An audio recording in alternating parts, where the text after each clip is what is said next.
So displaying bivariate data for two numerical variables. Remember last lesson, we talked about displaying for two categorical variables, and that's where we used a two-way table. If we have two numerical variables, this is where we now use a scatter plot. So I'm going to show you how to do this. One, pen on paper, because that'll be handy for your exam. But then two, we're going to talk about technology.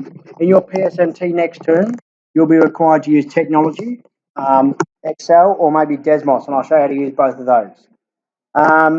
Firstly, just keep in mind that you need to be wary of which one is the EV, the explanatory variable. That will be your independent variable. It will be on the x-axis. Which one is your RV, the response variable, y-axis variable? That'll be your dependent variable. When you construct a scatter plot, be thoughtful about your scale. Be thoughtful about using the space, and make sure you label your axes, preferably at the positive ends, not the negative ends. So here's an example. The data collected has a participation rate as a percentage and hours worked. If I was planning this ahead, I would be considering the fact that this is a percentage, which means I'm probably going to want my participation rate scale to go from 0. But if I look at the data, my maximum score is 55, so I might just go 0 to 60. I want to use the space available to me.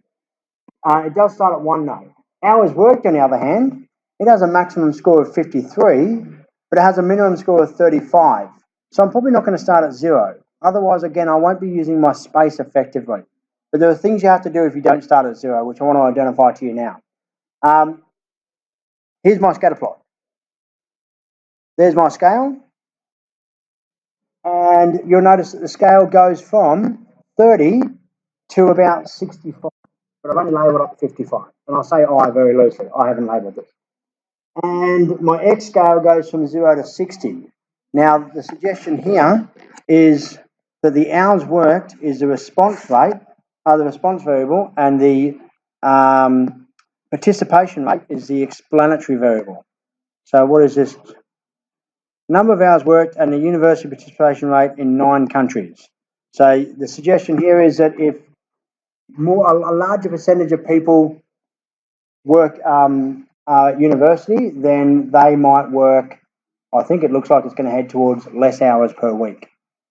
So now we're going to build this understanding. Brad, is that all right? And Jack, I think you guys just need to be watching, not sitting there drawing stuff on each other's arms. Is that all right? Okay, cool.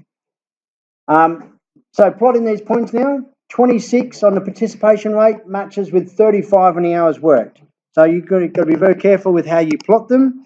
26, 35 is there. Doesn't have to be perfect, but it has to be approximately good. 20 matches with 43. 36 matches with 38. 1 matches with 50.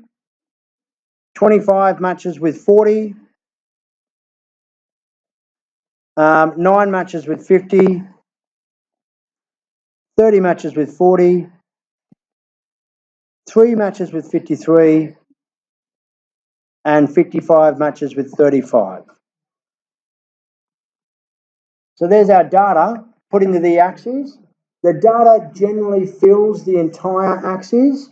There is a little squiggle here that demonstrates to the person reading it that we are not starting at 0. It avoids the opportunity for us to have a misleading graph, because it looks a little bit like this bit here is about 3 times bigger than that one.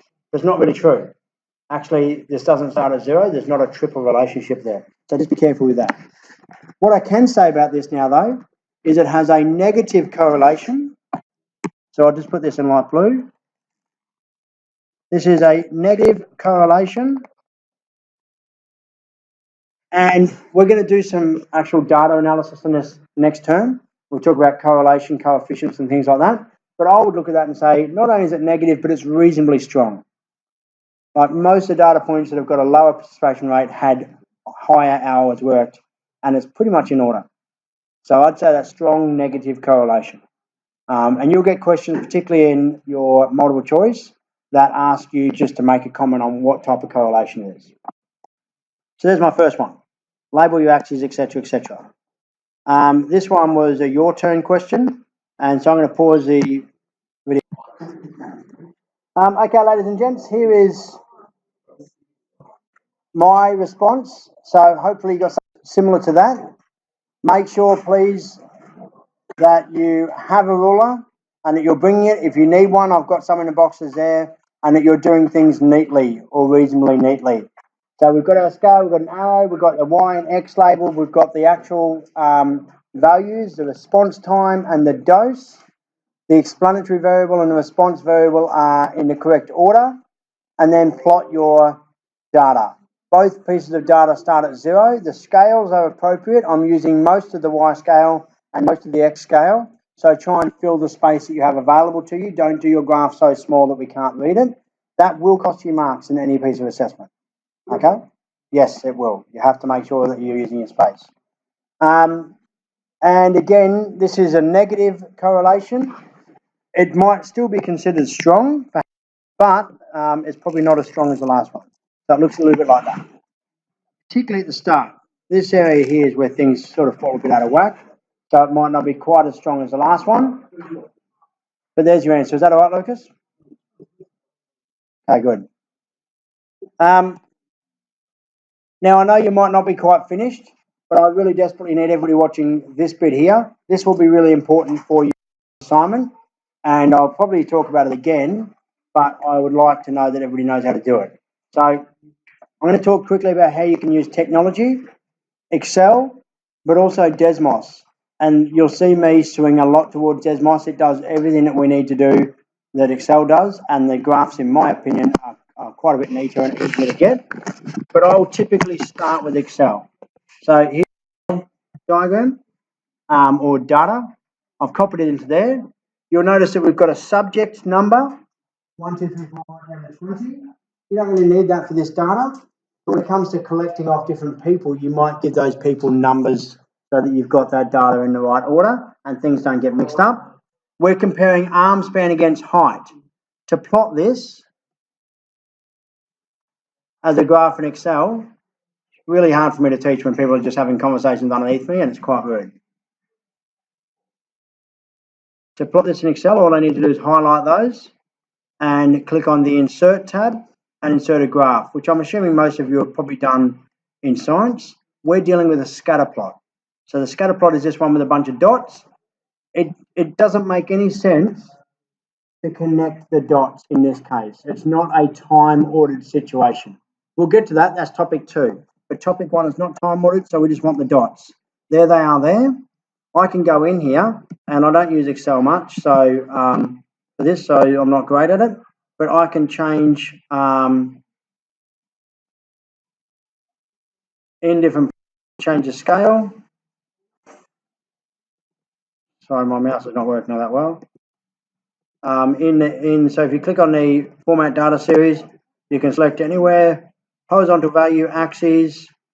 I believe I can change the scale in here somewhere. Which one? There we go. Minimum bounds. I want the minimum to be, what does it start at? 150. I'll make it 140 up, and then I'll do the same thing for my vertical axes. I want this to be from about 140 as well. And it's gone up to 200. So that's a bit better there. What I can also do, which will be important later on, is if I right click, I can add a trend line. And I can add a linear trend line. I can display the equation of the trend line and the R squared value, which will become important. Again, you may be using these values in science already. We're going to spend some time talking about what they mean. And the last thing that I want to do is I will want to add, I think it's in chart title. No. Might be here. Axes labels. No. Number, tick marks, axes options.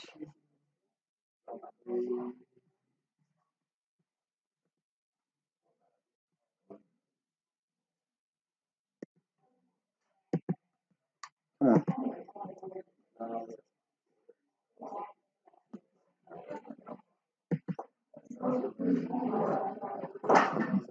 All right. got along the top here for Excel, an add chart element here. I thought I could find it in there, but I can't at the moment. But in here, I can add axes titles as well. So there's stuff in here that you can do. Axes, your axes titles. So I'm going to add a horizontal title, and I'll call that, in this case, that's my arm span, etc., etc. So you can play around with it there. If I copy this data, so here's me copying this data.